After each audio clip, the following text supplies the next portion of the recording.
57 জন প্রথম থেকে দশম স্থান অধিকার করলেও 2024-এর মাধ্যমিকের ফলাফলে কলকাতা সেভাবে নজর কাড়তে পারেনি। যদিও যৎসামান্য বেড়েছে পাশের হার। ফলাফলের ভিত্তিতে কলকাতার স্থান তৃতীয় হলেও কোচবিহার থেকে পুরুলিয়া, কালিম্পং থেকে পশ্চিম মেদিনীপুর জেলার জয় জয়কার সর্বত্র। তার সঙ্গে চোখে পড়ার মতো প্রায় 1.5 লক্ষেরও বেশি মহিলা পরীক্ষার্থীর সংখ্যা বৃদ্ধি পেয়েছে।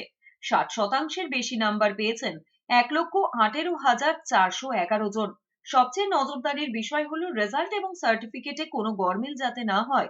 মধ্যশিক্ষা পর্ষদের তরফ থেকে তার জন্য কিউআর কোড দেওয়া হচ্ছে প্রত্যেক পরীক্ষার্থীর মার্কশিট এবং সার্টিফিকেটে। জেলার রেজাল্টের জয় জয়কারের সঙ্গে র্যাঙ্কেও একই ছবি। টিচাররা নিয়মিতভাবে আমাদের সাহায্য করতেন। যদিও আমার স্কুল টিচাররা বলবেন যে আমি স্কুলে অতটা নিয়মিত ছিলাম না, কিন্তু তা নয়। অবশ্যই স্কুল টিচাররা সব সময় আমার পাশে ছিলেন। তারা সবসময় আমাকে উপদেশ দিয়ে গেছেন এবং বলে গেছেন যে আগামীতেও অবশ্যই সাহায্য করে যাবেন। সুতরাং এইভাবে আমি ভাব করি না যে স্কুলদের আলাদা ভূমিকা রয়েছে। আমি মনে করি এটা একটা যৌথ ভূমিকা, যার মধ্যে প্রত্যেকেরই একটা গুরুত্বপূর্ণ অবদান আছে।